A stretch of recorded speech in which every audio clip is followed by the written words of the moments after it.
The great chamber of the Galactic Council was built to make visitors feel small.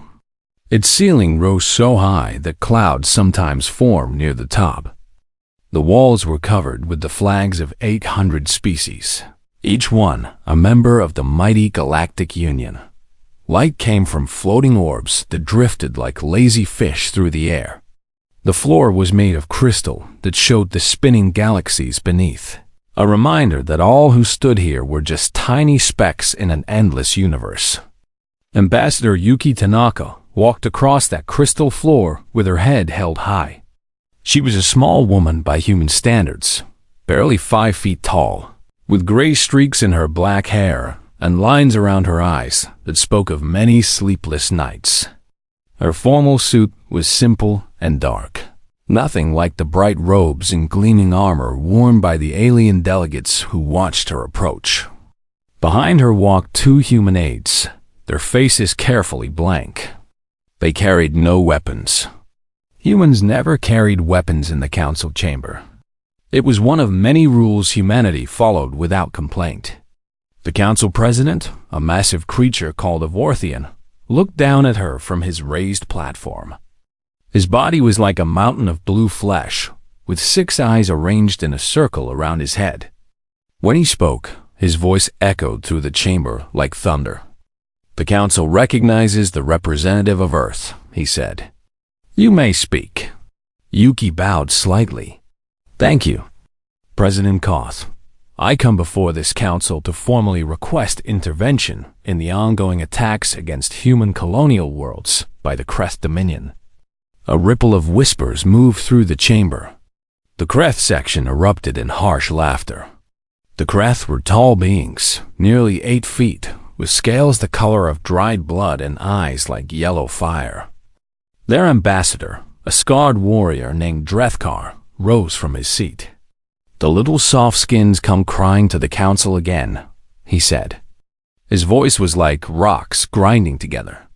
"Perhaps if your people did not settle on worlds you cannot defend, you would not lose them." More laughter from the Kreth delegation. Some of the other species joined in. Yuki waited for silence. "In the past standard year," she continued, "Kreth raiding fleets have attacked 17 human colonies. They have killed over 200,000 of our citizens. They have taken 90,000 more as slaves. They have stripped 3 worlds of all resources, leaving them as dead rocks." She pressed a button on her wrist device. Holographic images appeared in the air above her. Bodies in the streets. Burning cities. Lines of humans in chains being loaded onto Kreth ships. Children separated from their parents. "These are not acts of war," Yuki said. "The Kreth Dominion has not declared war on humanity. These are acts of piracy, slavery, and murder. Under Section 47 of the Galactic Charter, we request that the Council authorize a peacekeeping force to protect human space."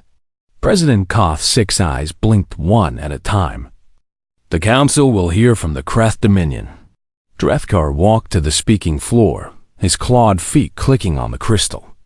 He towered over Yuki, but she did not step back. "The Kreth Dominion rejects these accusations," he said. "What the humans call colonies are settlements on worlds that belong to no one. Space is dangerous. If humans cannot protect their own, that is not our problem. As for slaves, the Kreth do not take slaves. We take workers who owe us a debt for their rescue from the dangers of space." "You attacked their ships," Yuki said quietly. "You created the danger. Prove it." The chamber fell silent. Everyone knew the truth. Everyone had seen the evidence. But the Kreth were powerful. They controlled vital trade routes. Their fleets were among the largest in the galaxy.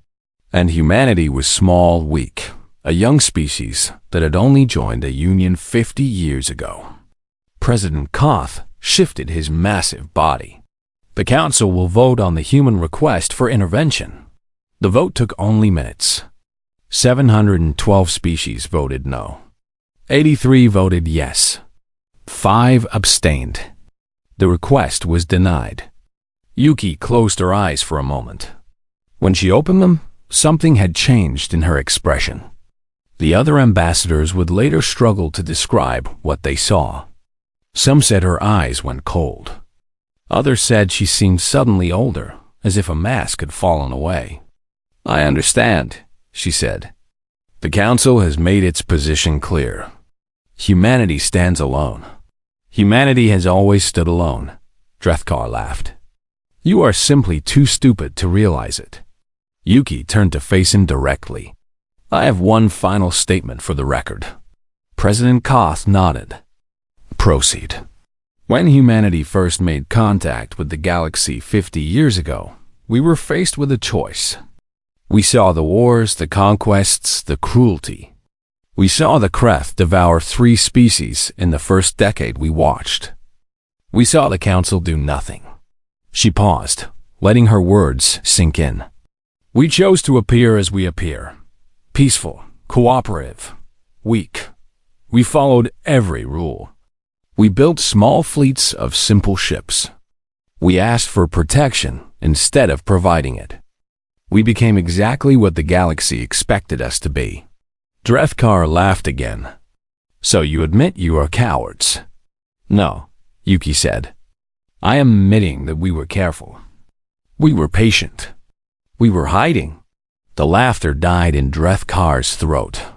"For 50 years, humanity has operated under self-imposed restrictions," Yuki continued. "We have shown you perhaps 5% of our true capabilities. We have hidden our real fleet, our real weapons, our real technology. We did this because we hoped we would never need them. We hoped the galaxy would prove better than it appeared. We hoped for peace." The chamber had gone completely silent. Every eye was fixed on the small human woman. Today, the Council has shown us that our hopes were foolish. The strong will prey on the weak, and the galaxy will watch and do nothing. Very well. Humanity accepts this reality. She took a deep breath. I am authorized by the United Earth Government to deliver the following message. The restrictions are being lifted. The hiding is over. If the Galactic Council will not protect our people, we will protect them ourselves. We warned you. We warned you 50 years ago that we were holding back. This is your final warning. Leave human space alone, or face the consequences. Drethkar stepped forward, his claws flexing. Is that a threat, little softskin? You threaten the Kreth Dominion? We have crushed 100 species. We will crush you like insects. Yuki looked up at him without fear. We have tried diplomacy. We have tried patience. We have tried peace. You have answered with blood and chains. So be it. The next Kreth ship that enters human space without permission will not return home. That is not a threat. It is a simple statement of fact. She turned and walked toward the exit. Behind her, the chamber erupted in chaos. Species shouted questions. The Kreth roared with anger. President Koth called for order. At the door, Yuki paused and looked back. When this is over, she said, remember that you were warned. Then she was gone. Deep beneath the Himalayan mountains on Earth, Secretary General Marcus Webb sat in a room that did not officially exist. The walls were lined with screens showing military readiness reports from a fleet that was not supposed to exist. Around the table sat the commanders of forces that had never been recorded in any public document. The Council rejected our request, he said. Ambassador Tanaka delivered the warning. Admiral Chunwei nodded. She was a stern woman in her 60s, her gray uniform unmarked by any insignia. What was their response? They laughed. Chunwei smiled. It was not a pleasant smile. They always laugh. They laughed at our ancestors when we were just learning to cross our own oceans. They laughed when we reached for the stars. They will not be laughing much longer. Webb pressed his palm to the table surface. Authorization code Webb 779. I am initiating protocol Prometheus. The screens around the room shifted. Red text appeared everywhere. Protocol Prometheus authorized restriction removal. Phase 1 time to full operational capability. 72 hours. God help us all. Webb said quietly. God help the Creth, Chunwei replied. They will need it far more than we will. In the darkness of deep space, in asteroid bases and hidden stations, in hangars carved into the moons of gas giants and in ships disguised as debris, lights began to turn on. Engines that had waited in silence for decades began to warm up. Crews who had trained in secret for their entire adult lives received messages that contained only 2 words: begin awakening. The Shadow Armada was rising. And across human space, in every city and settlement, people looked up at the sky and felt something change. They did not know what was happening in the hidden bunkers and secret bases. They did not know about the fleets or the weapons or the decades of preparation. But they felt it in their bones, an ancient instinct that had kept humanity alive through ice ages and wars and plagues. Something was waking up. Something that had slept for 50 years. Something that was done being patient. On the Creth homeworld, Drethkar reported to the Dominion's ruling council.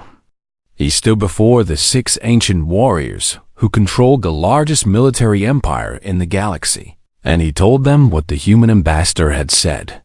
They laughed. The humans threaten us? Said Supreme Commander Krathel, the oldest and most scarred of the council. They have barely 1,000 ships. We have 50,000. They have no heavy weapons. We have planet killers. They are soft creatures who evolved on a garden world. We are Creth, born of fire and blood. Should we increase raids on their colonies? Another council member asked. Teach them. 50 years ago, humanity had discovered they were not alone in the universe. The discovery had not come through peaceful contact or friendly signals from distant stars. It had come through watching. In those early days, Earth's first deep space telescopes had detected something strange. Flashes of light in distant solar systems that did not match any natural pattern. Ships moving between stars. Communications in languages no human had ever heard. Earth scientists had been excited. Earth's military had been terrified. They had good reason. Within the first year of watching, humanity witnessed the Creth Dominion destroy the Peli Confederation. The Peli were peaceful beings, resembling large, colorful birds, who had made the mistake of refusing to pay tribute to the Creth. Their 3 worlds had been burned from orbit. Their population of 6 billion had been reduced to less than 1 million. And those survivors had been taken as slaves. Within the 2nd year, humanity watched the Creth do the same to 2 other species. The Galactic Council had debated. They had issued statements of concern. They had done nothing.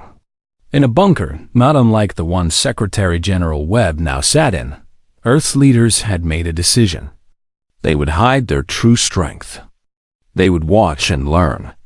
They would prepare for the day when the galaxy turned its hungry eyes toward humanity. For 50 years, they had kept that promise. Admiral Chen Wei walked through the corridors of the Shadow Fleet's primary base, a massive complex hidden inside a hollowed-out asteroid in the outer reaches of the solar system. Around her, thousands of personnel moved with quiet purpose. They wore no uniforms that identified their rank or service branch. They were ghosts, shadows, people who did not officially exist. She entered the main command center, and the room fell silent.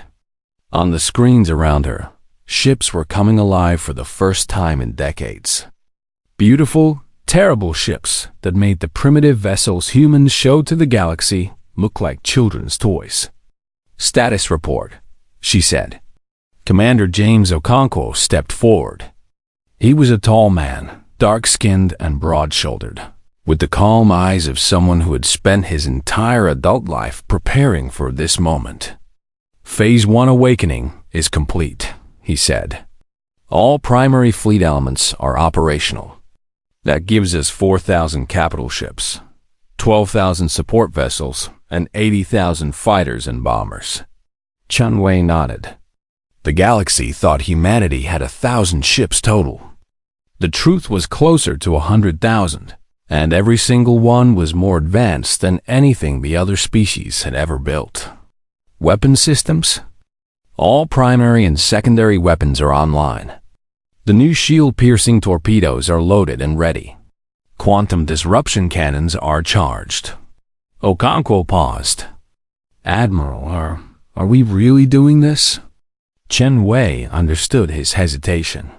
They had trained for this, prepared for this, but actually going to war was something different. We are. The Kreth hit New Singapore 2 hours ago.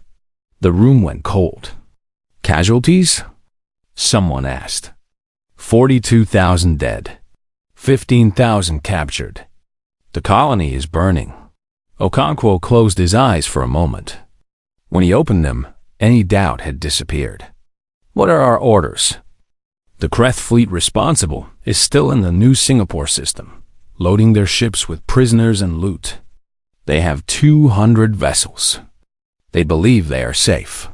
Chen Wei allowed herself a small smile. They are about to learn otherwise. On Earth, in a classified research facility beneath the Nevada desert, Dr. Sarah Kim reviewed data that would change everything the galaxy believed about human technology. For 50 years, human scientists had collected every piece of alien technology they could find. They had studied it, analyzed it, and then asked a simple question. How can we do this better? The answer had driven human technology forward at a pace that would have seemed impossible to the galactic community. Alien ships use fusion reactors. Human ships used compact antimatter cores that produced 10 times the power in 1/10 the space. Alien weapons fired plasma and kinetic projectiles. Human weapons fired particles accelerated to near light speed, wrapped in quantum fields that could phase through any known shield technology. Alien shields created simple energy barriers. Human shields created layered defense systems that adapted in real time to whatever was hitting them. But the biggest breakthrough had been in propulsion. Every species in the galaxy used the same basic faster-than-light technology. They folded space, creating shortcuts between distant points. It was effective, but limited. Ships could only fold space along certain paths, and the process was visible to sensors across vast distances. Human scientists had taken a different approach. They had developed what they called quantum tunneling drives. Instead of folding space, human ships simply stepped outside of normal reality for a moment and stepped back in somewhere else. No path to follow. No warning on sensors. A human ship could appear anywhere, at any time, with no advance notice.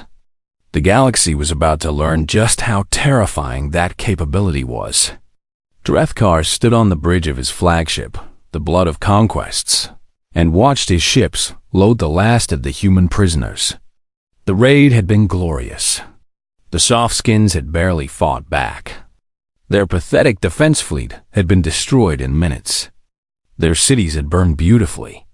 That is the last of them, his second officer reported.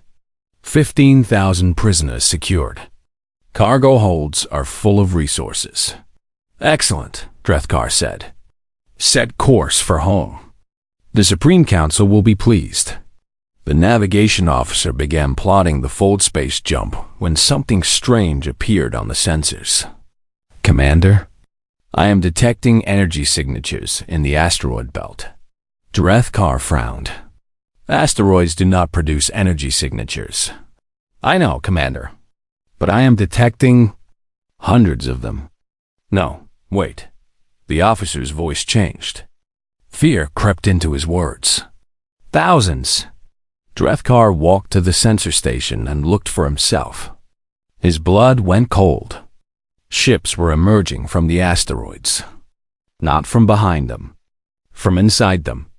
Hatches opened in what had looked like ordinary space rocks, and warships slid out into the void.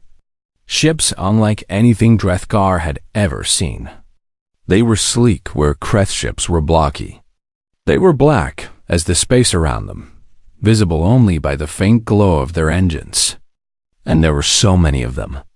How many? Drethkar demanded. 400 capital ships, Commander. Over 1,000 support vessels. Tens of thousands of smaller craft. That is impossible. Humans do not have that many ships. They are broadcasting an identification signal, the communications officer said. His voice was barely a whisper. They are human, Commander. They are definitely human. Drethkar stared at the sensor display. His fleet of 200 ships was surrounded by a force twice its size. A force that had appeared from nowhere, ships that did not match any human design on record. His communication panel lit up. An incoming message. On screen, he ordered. The face of a human woman appeared. She was older, with cold eyes and gray hair pulled back tightly. She wore a uniform Drethkar had never seen before. I am Admiral Chun Wei of the United Earth Shadow Fleet, she said. You are in human space without permission. You have attacked the human colony. You have killed our people and taken our citizens as slaves. You have exactly one chance to surrender. Drethkar laughed, though the sound was hollow. You threaten the Kreth? With what? Tricks and hidden ships? We are warriors. We have conquered 100 species. One chance, Chen Wei repeated. Release the prisoners. Power down your weapons. Prepare to be boarded. Never. Chen Wei nodded, as if she had expected this answer. Then you will die here. All of you. Not one of your ships will return home. Not one of your crew will survive to warn your masters. This is the price of attacking humanity. Attack! Drethkar screamed. All ships, attack! The Kreth fleet opened fire. The battle lasted 11 minutes. Later, military historians would study those 11 minutes in detail. They would note how human weapons cut through Kreth shields as if they were not there. They would observe how human ships seemed to disappear and reappear at will, making them nearly impossible to target. They would analyze how Kreth weapons either missed entirely or splashed harmlessly against human defensive systems. But the surviving Kreth would remember only the terror. Their plasma cannons did nothing. Their missiles exploded before reaching their targets. Their fighters were swept from space by weapons that moved faster than thought. One by one, Kreth ships died. They exploded in balls of fire or went dark as precision strikes destroyed their power systems. Some tried to run. They did not get far. Human ships appeared in front of them, behind them, all around them, cutting off every escape route. Drethkar watched his fleet die around him. The blood of conquests shook as hit after hit struck its hull. His shields had failed in the first minute. His weapons had gone silent in the third. Now he stood on a dying bridge, surrounded by dead crew members, watching the end approach. The last thing he saw was a human torpedo phase through his ship's armor as if it was not there. The explosion that followed was almost merciful in its swiftness. Not one Kreth ship escaped. When the battle ended, human ships moved through the wreckage. They recovered every human prisoner from the crippled Kreth transport vessels. They tended to the wounded. They collected the dead so they could be returned home for proper burial. Admiral Chun Wei watched the rescue operations from her flagship's bridge. Her face showed no news spread across the galaxy like fire through dry grass. 200 Kreth warships had entered human space. None had returned. The most powerful military force in the galaxy had been destroyed in 11 minutes by a species everyone considered weak and primitive. At first, no one believed it. The Vorthian intelligence service dismissed it as human propaganda. The Kelari Trade Consortium assumed the reports were exaggerated. The Menthi Collective, a hive mind species that prided itself on logic, calculated that such an outcome was mathematically impossible. Then the images arrived. Kreth ship debris floating in the void around the human colony of New Singapore. Human vessels moving through the wreckage. Designs that no one had ever seen before. A brief clip of the battle itself, recorded by a Kreth escape pod that had been captured before it could flee.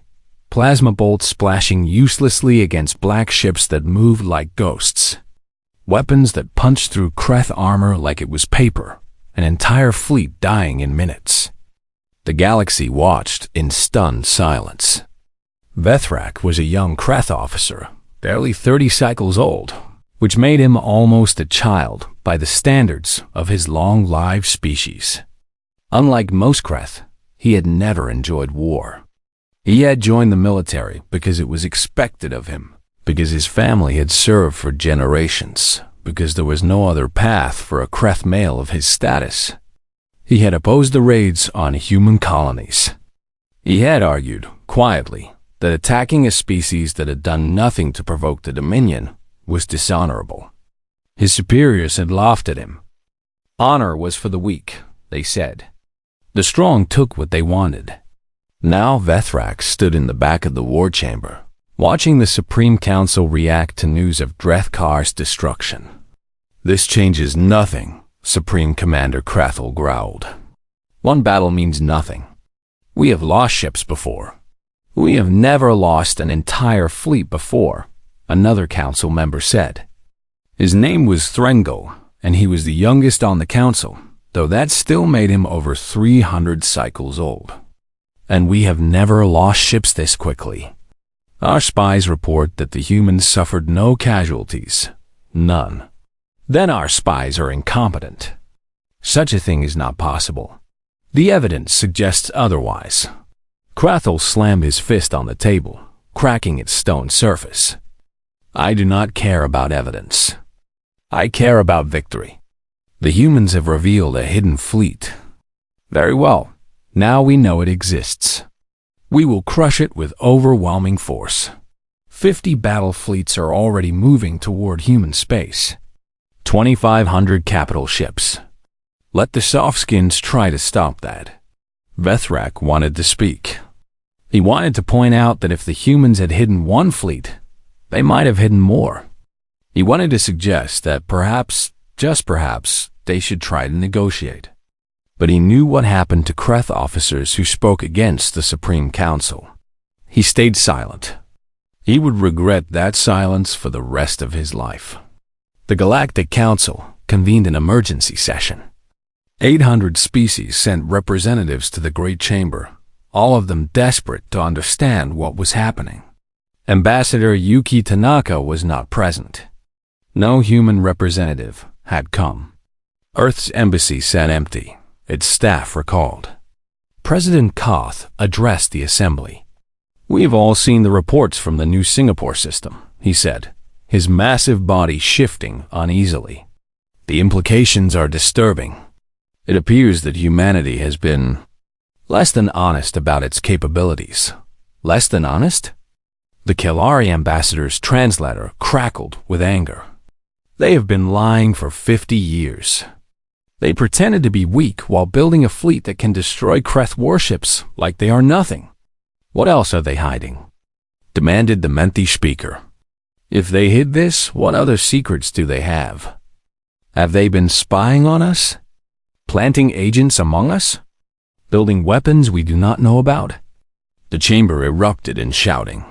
Fear turned to anger, and anger turned to accusations. Some demanded that humanity be expelled from the Galactic Union. Others wanted humanity declared an enemy of all species. A few, remembering that humanity had just demonstrated terrifying military power, suggested that perhaps it was time to reconsider the Council's refusal to help them against the Kreth. In the middle of this chaos, a signal arrived. It came from Earth, broadcast on every frequency, translated automatically into every language. The chamber fell silent as the message played. The screen showed Secretary General Marcus Webb. He was a gray-haired man with tired eyes, sitting behind a simple desk. Behind him hung the flag of United Earth. "Citizens of the galaxy," he said, "I speak to you today not as a conqueror or a threat, but as a fellow sentient being who's been forced into an impossible situation. For 50 years, humanity has been a peaceful member of the Galactic Union.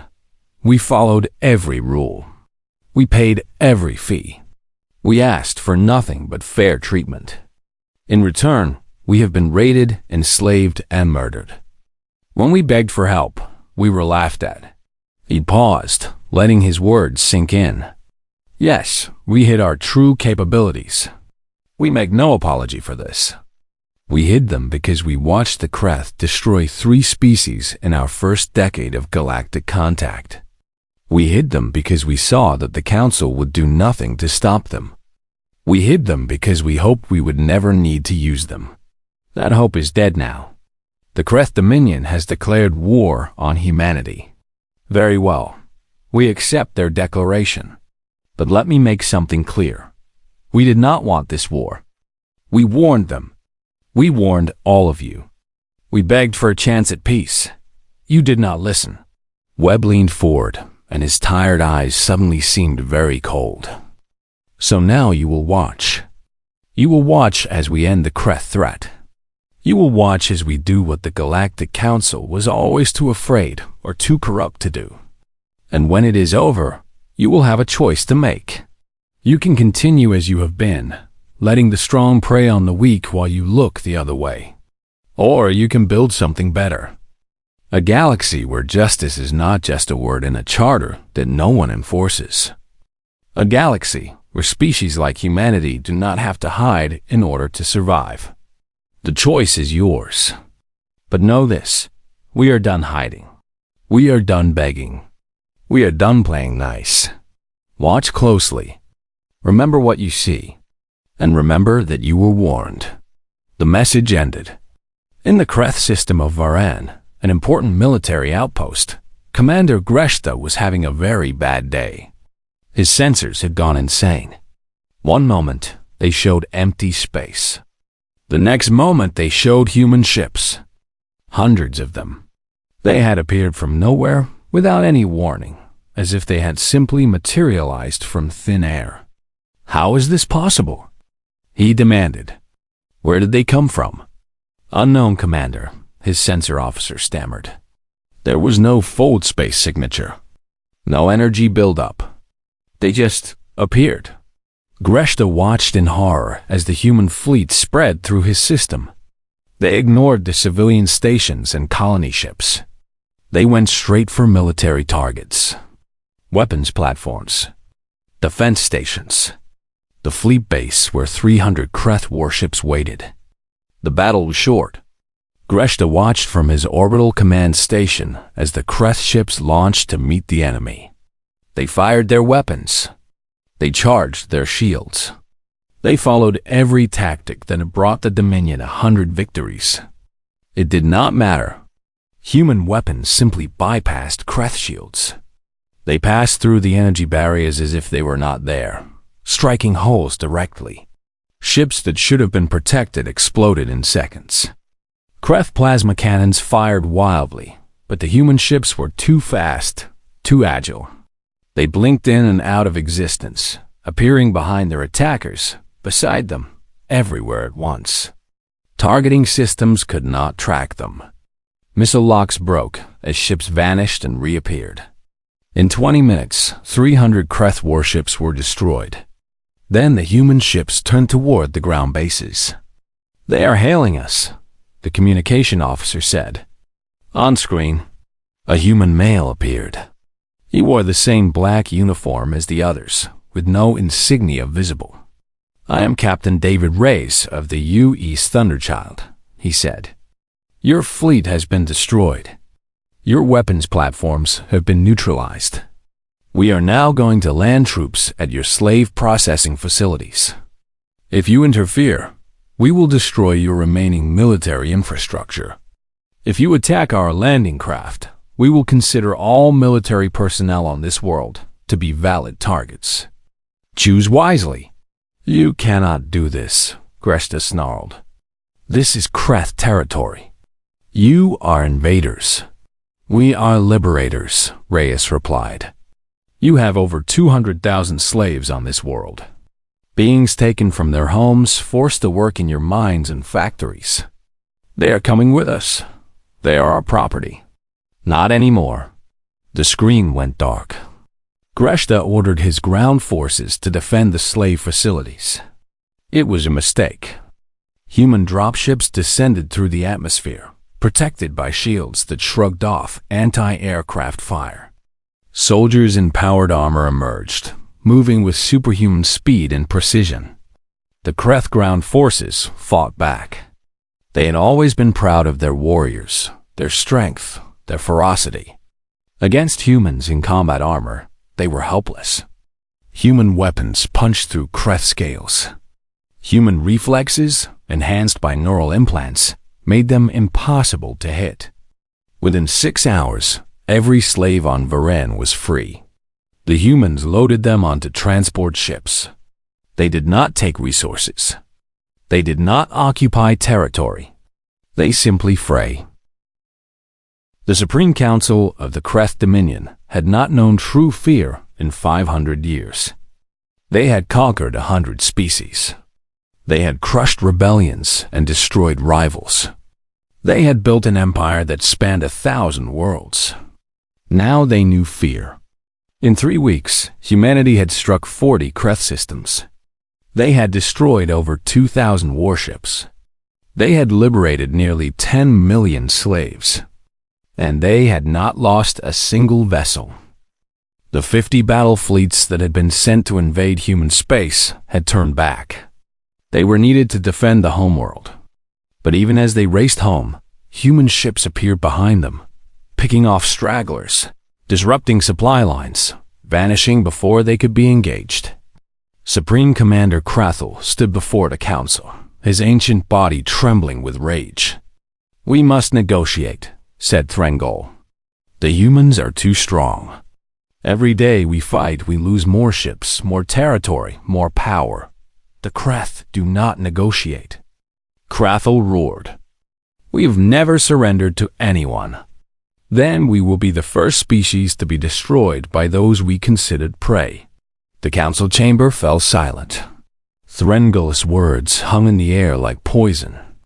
Krathel turned slowly to face his younger colleague. "What did you say?" "I said we are losing. Not a battle. Not a campaign. The war. Look at the numbers, Supreme Commander. Our fleet strength has dropped by 40% in 3 weeks. Our military infrastructure is being systematically dismantled. And the humans have not even attacked our homeworld yet. They are taking their time, making sure the entire galaxy sees what they can do. Then we will use the final protocol." The council went still. Even Threngol, who had argued for peace, felt his blood freeze at those words. The final protocol was the Kreth's ultimate weapon. 12 biological warheads, each containing a virus specifically engineered to kill humans. The virus had been created decades ago, when the Dominion first encountered humanity. It had never been used because there had never been a need. "If we use bioweapons," Threngol said carefully, "we become monsters, even by our own standards. The galaxy will turn against us. The galaxy is already against us. They sit in their council chambers and watch us burn. Let them watch this too. Let them see what happens to species that threaten the Kreth." Krathel pressed his palm to a hidden panel in the wall. A compartment opened, revealing a row of 12 red cylinders. "The weapons are prepared," he said. 12 delivery ships are waiting. They will strike 12 human colony worlds simultaneously. By the time the humans realize what is happening, billions of their kind will be dead or dying. "This is genocide," Threngol said. "This is survival." Krathel began issuing orders. The 12 ships launched within the hour, each one carrying death for millions of innocent beings. In the back of the chamber, Vethrak watched in horror. He had stayed silent when his superiors ordered attacks on human colonies. He had stayed silent when his people took slaves and burned worlds. He would not stay silent now. He slipped out of the chamber and made his way to a secure communication terminal. His hands shook as he entered codes he had never thought he would use. Codes that would mark him as a traitor to his people. The screen lit up with a human face. An intelligence officer, he guessed, though she wore no uniform. "I am Commander Vethrak of the Kreth Dominion," he said. "I wish to defect, and I have information that could save billions of human lives." Admiral Chen Wei received the intelligence report aboard her flagship, the U.E.'s Prometheus. She read it twice, then called an emergency meeting with Earth's leadership. Secretary General Webb's face appeared on screen, along with the Joint Chiefs and the heads of every major intelligence agency. "We have confirmation," Chen Wei said. "The Kreth have launched 12 bioweapon delivery ships. Each one carries a virus engineered specifically to kill humans. They will reach their targets in approximately 72 hours. Can we intercept them?" Webb asked. "We can try. But the ships have split up, taking different routes to avoid detection. Even with our technology, finding all 12 in time will be difficult. What are our options if we fail?" Chen Wei was silent for a moment. "Billions die. The virus is highly contagious with a 90% mortality rate. If even one ship reaches its target, we could lose an entire colony." The faces on screen reflected the horror of the situation. "There is another option," said General Park, head of Strategic Command. "We can end this war right now. We have the capability to destroy the Kreth homeworld. One strike, and their leadership is gone. Their ability to wage war is finished. That would kill billions of Kreth civilians," Webb said. "They are trying to kill billions of our civilians. That does not make it right." The argument continued, voices raised, fear and anger mixing in equal measure. Chen Wei listened but did not participate. She was thinking about something else. "There is a third option," she said finally. Everyone fell silent. "We have intelligence assets throughout Kreth space. We have been watching them for decades. We know the exact location of their leadership bunker. We know their defense systems, their patrol routes, their communication codes." She pulled up a holographic display showing the Kreth homeworld. "We can end this war by capturing the war criminals responsible, not by killing their entire species. A surgical strike. Special forces insertion. We take Krathel and his council alive, put them on trial for their crimes, and let the Kreth people see that their leaders are not gods." "And the bioweapons?" Webb asked. "We hunt them down. All 12. We have the fastest ships in the galaxy. We have the best sensors. We have something else too." She allowed herself a small smile. "We have a Kreth officer who knows exactly where those ships are going and how to find them. The defector? His name is Vethrak, and he wants to help." Vethrak sat in a human ship for the first time in his life. Everything about it was strange. The lighting was softer than Kreth vessels. The corridors were smaller. The crew members looked at him with a mixture of curiosity and suspicion. He could not blame them. His people had killed tens of thousands of their kind. They had enslaved their friends and burned their colonies. He would have been suspicious too. Captain Reyes, the officer he had seen on the broadcast at Varan, escorted him to the bridge. "You understand that if this is a trap, you will be the first to die," Reyes said. It was not a threat. It was simply a statement of fact. "I understand. It is not a trap. Why are you helping us? Your people will call you a traitor. Your family will disown you. You will never be able to return home." Vethrak considered the question. He had asked himself the same thing many times since sending his message. "Because what my people are doing is wrong," he said finally. "I have known this for many years. I told myself that I was only following orders, that I could not change anything, that staying silent was the wise choice.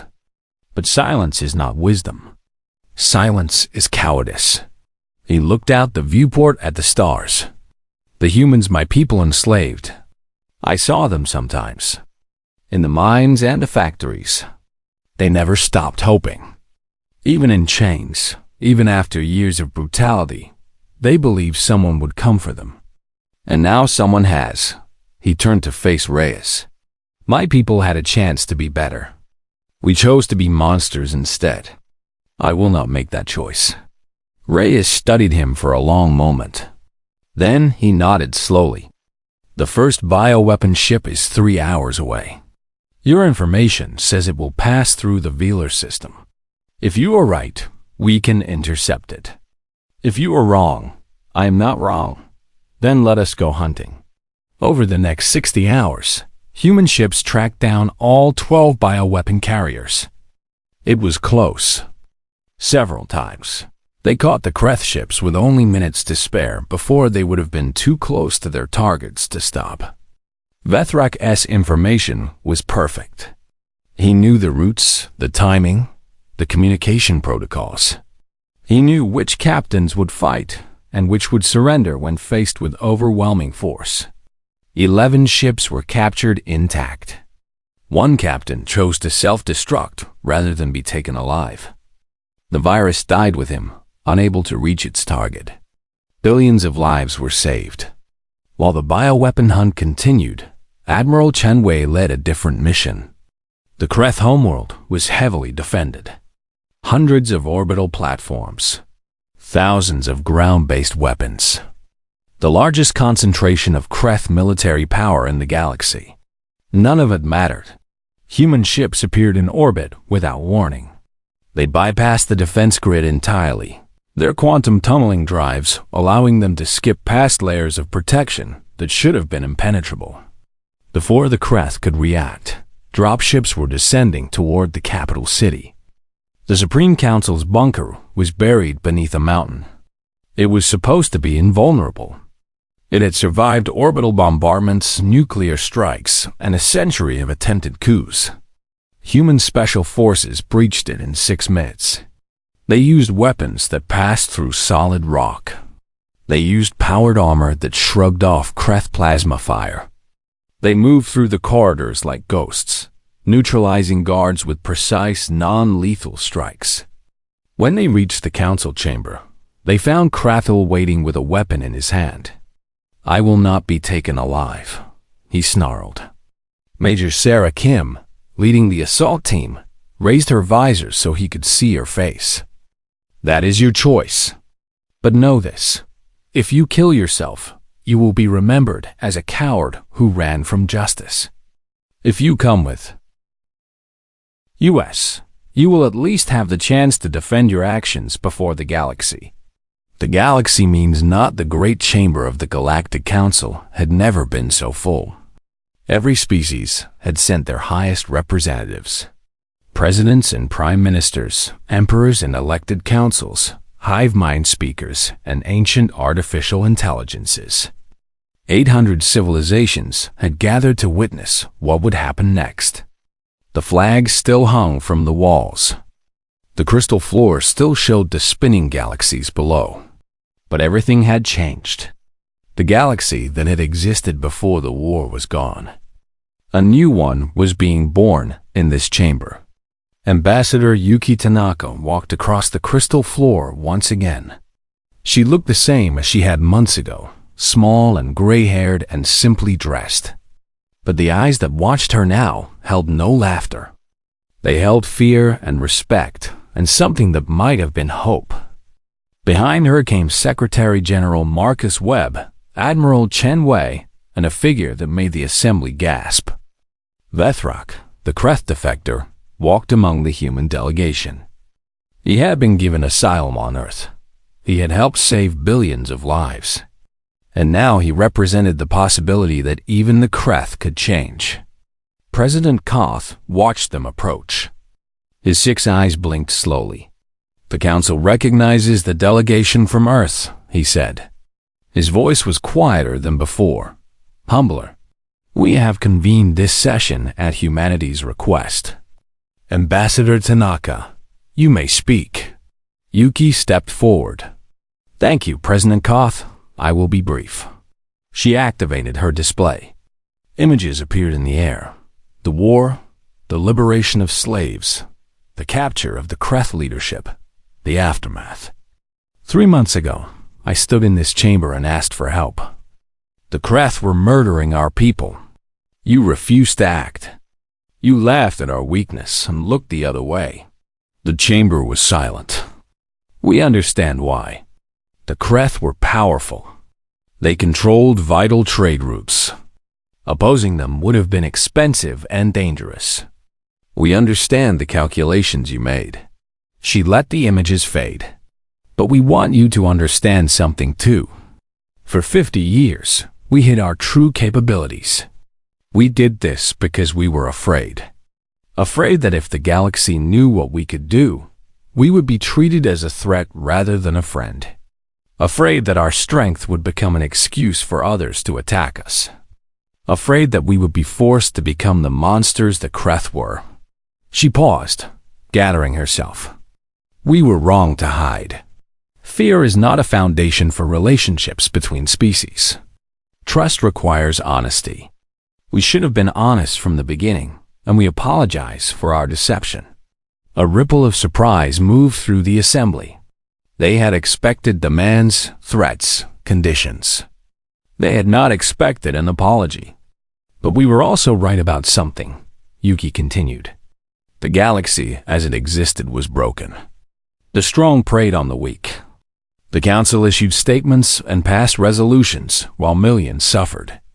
Justice was a word in a charter that no one enforced. She looked around the chamber, meeting eyes from a dozen species. We could have used our power to build an empire. We have the technology to do it. We could have conquered the Kreth and taken their territory for ourselves. We could have forced every species here to bow to human rule. We chose not to. We chose instead to fight a limited war. We freed the slaves. We captured the war criminals. We protected civilian populations. We showed restraint even when we had the power to do anything we wanted. She clasped her hands before her. Some of you are wondering why. The answer is simple, because that is not who we want to be. Power without purpose is meaningless. Strength without mercy is just another form of cruelty. We fought this war to prove a point, not just to the Kreth, but to ourselves.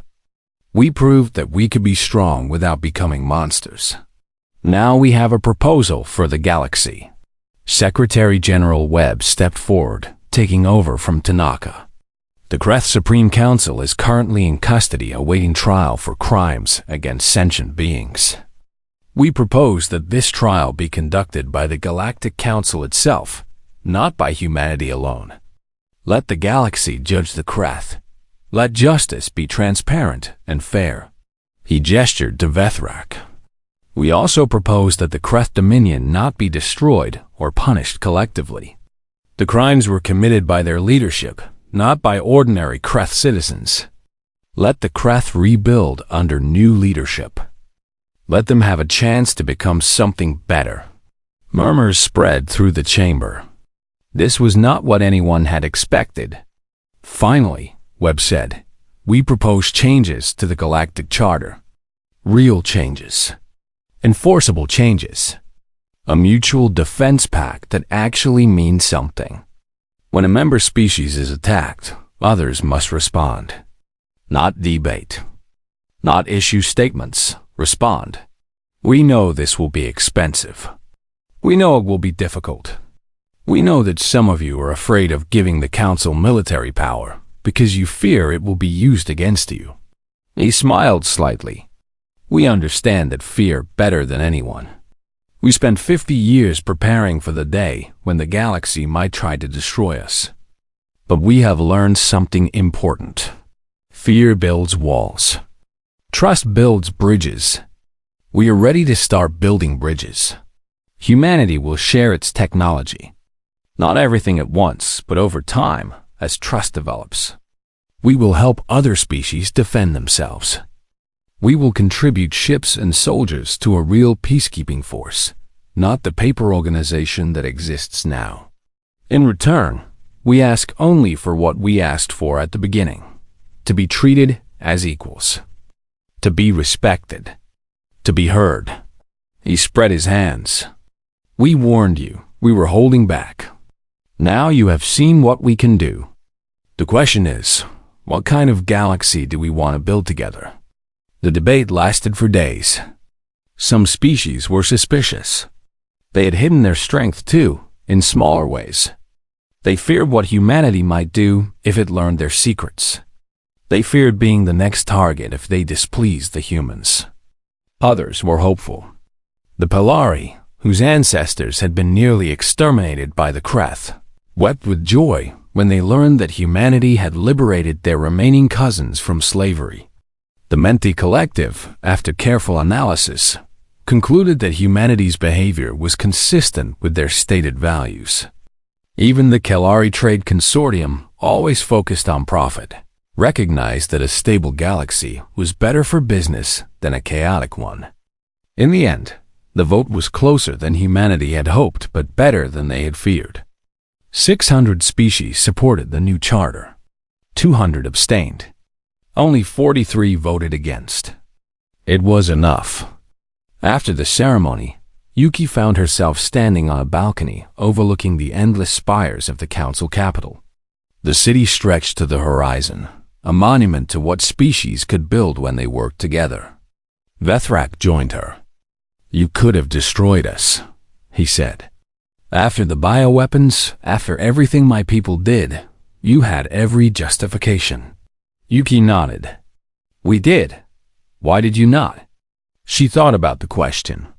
It was the same question she had asked herself many times during the war. "When I was young," she said finally, "I read about the wars of old Earth, the terrible things humans did to each other, the cycles of revenge and hatred that lasted for centuries. I always wondered how it was possible. How could people be so cruel?" She looked at the stars beginning to appear in the evening sky. "Then I grew older and I understood. Cruelty is easy. When someone hurts you, you want to hurt them back. It feels justified. It feels righteous. But it never ends. Every act of revenge creates a reason for the next one. The only way to break the cycle is to choose not to continue it. To be strong enough to show mercy. To be brave enough to offer peace." She turned to face him. "Your people hurt us. They killed our children and enslaved our friends and burned our worlds. We could have answered with genocide. Instead, we answered with justice. Not perfect justice, perhaps, but the best we could manage. We did it because we want to be worthy of the power we have. Because the galaxy is watching, and we want them to see that strength and kindness can exist together." Vethrak was quiet for a long moment. When he spoke, his voice was rough with emotion. "You have shown my people something we never believed possible. That the strong can choose mercy. That power does not have to mean cruelty." He straightened, a new resolve in his eyes. "When I return to my people, I will spend the rest of my life teaching them what you taught me." Yuki smiled. "That is all we can ask." Far above them, in orbit around the council world, human ships kept watch alongside vessels from a dozen species. The new galactic peacekeeping fleet, still small, still finding its way, but real in a way the old one had never been. Admiral Chen Wei stood on the bridge of the Prometheus and watched the ships move in formation. "Admiral?" Commander Okonkwo appeared beside her. "Word from Earth. The first technology sharing packages have been approved. We are sending the shield-piercing countermeasures to the Polari and the Vorthians." Chen Wei nodded. "Good. What else?" "The Kreth trials are scheduled to begin next month. Vethrak's faction has consolidated control of the Dominion. They are calling it the Kreth Republic now."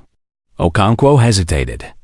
"They have asked for human advisors to help restructure their military. Former enemies becoming students. The galaxy changes in strange ways. She looked out at the stars, at the vast darkness between them, at the tiny points of light where billions of beings lived and loved and struggled. When I was young, she said, I believed that war was glorious, that the strong deserved to rule and